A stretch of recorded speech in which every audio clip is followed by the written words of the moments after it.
अस्सलामुअलैकुम रहमतुल्लाह। मैं ज़ैनुद्दीन कासमी, भाटोल, उत्तर दिनाजपुर, मगरबी बंगाल से।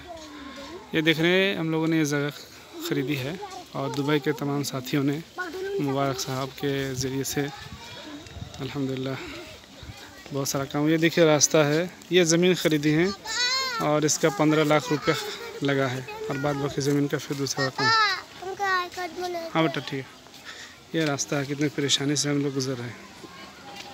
ये जामिअतुल इंसार का ये मेन गेट है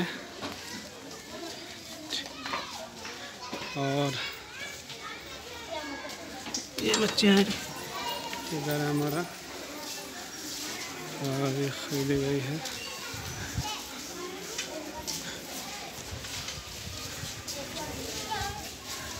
ये बच्चे हैं जिनके पास यूनिफॉर्म नहीं है, इसलिए हम लोगों ने इन लोगों को फ़ोटो मिल रही है। हमारा ये पूरा है और ये हमारा स्कूल का रास्ता है, यास्मीन इस्लामिक प्री स्कूल। ये किचन है, अभी छुट्टी के करीब है।